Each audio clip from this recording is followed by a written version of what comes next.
और इसी बीच असम से बड़ी खबर आपको बता दें, जहां अरुणाचल प्रदेश के मुख्यमंत्री पेमा खांडू की 3 चुनावी सभाएं आज होने जा रही हैं। आज आपको बता दें कि असम विधानसभा चुनाव को लेकर बीजेपी ने अपनी पूरी ताकत झोंक दी है। अरुणाचल प्रदेश के मुख्यमंत्री की आज 3 चुनावी सभाएं होने जा रही है। सोनापुर, रंगा नदी और लखीमपुर में पेमा खांडू की चुनावी सभा होगी। पूर्व मुख्यमंत्री सर्बानंद सोनोवाल का दुलियाजान विधानसभा में चुनावी सभा होने जा रहा है। इसके साथ ही आपको बता दें कि बीजेपी के राष्ट्रीय अध्यक्ष नितिन नवीन की रामकृष्ण नगर और लखीमपुर में सभा होगी।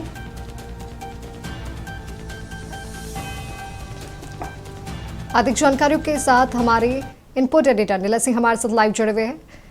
नीलज जी, असम चुनाव को लेकर बीजेपी ने अपनी पूरी ताकत झोंक दी है और लगातार धुआंधार प्रचार भी किया जा रहा है। क्या कुछ जानकारी से लेकर?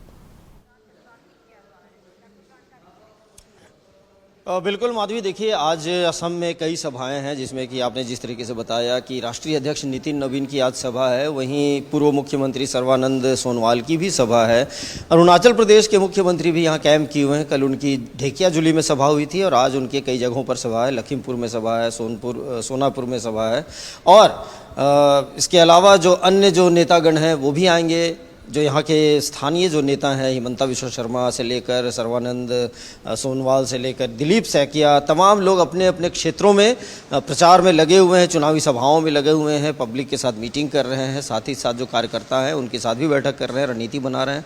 और अभी थोड़ी देर पहले यहाँ पे पीयूष हजारिका, जो कि असम सरकार में मंत्री है, उन्होंने एक प्रेस वार्ता भी की है और उन्होंने कहा कि सरकार की योजनाओं का लाभ पूरे असम को मिला है और 10 सालों में असम की तस्वीर बदली है। जहाँ पहले नॉर्थ ईस्ट को लोग एक नकारात्मक दृष्टि से देखते थे, असम में सिर्फ उग्रवाद, अल्फा और तमाम चीज़ें थी, घुसपैठ थी, अब उन सारी चीज़ों पर काबू पा लिया है। नक्सलवाद, आतंकवाद खत्म हो चुका है और जो घुसपैठियों की समस्या थी उसका भी समाधान निकाला जा रहा है और आने वाले समय में वो पूरी तरह से ख़त्म हो जाएगा। उन्होंने कई योजनाओं का जिक्र करते हुए कहा कि जो सरकार की योजनाएं हैं उसका लाभ सभी वर्गों को मिला है, चाहे युवा हों, चाहे वो महिलाएं हों, चाहे वो छात्र हों, चाहे वो बुजुर्ग हों, सबको इसका लाभ मिला है और आने वाले समय में और भी कई नई योजनाएं होंगी। देखिए, अब ओवैसी का भी आगमन हो गया और ओवैसी ने भी यहाँ पे कहा है कि असम का मुख्यमंत्री एक मुस्लिम को बनना चाहिए। उस पर उन्होंने कहा कि वो धर्म और जाति की राजनीति नहीं करते हैं।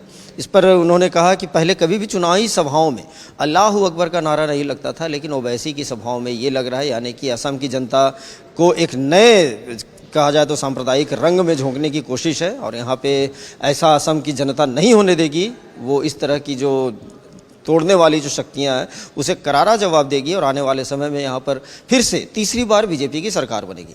माधवी, एक तरफ अगर हम देखें तो बीजेपी अपनी पूरी ताकत लगा रही है, कई राज्यों की सीएम यहां पर पहुंच रहे हैं, प्रचार प्रसार किया जा रहा है। दूसरी तरफ हम देखें तो जेएमएम कांग्रेस वो भी कहीं से भी पीछे नहीं है।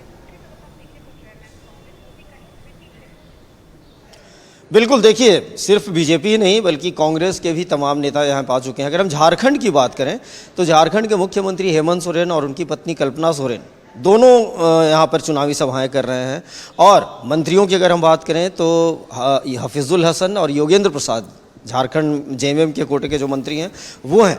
कांग्रेस से यहाँ पे साथ में नहीं लड़ाई हो रही है, बल्कि कांग्रेस और जेएमएम दोनों ही अलग अलग लड़ाई लड़ रहे हैं। लेकिन कांग्रेस के जितने भी मंत्री हैं, चाहे वो आप इरफान अंसारी को बोल लें, चाहे वो शिल्पी नेहा तिर्की को बोल लें, चाहे आप दीपिका पांडे सिंह को बोल लें, वे सभी यहाँ से प्रचार कर रही हैं। यहाँ पे आके कैंप किया हुआ है उन्होंने।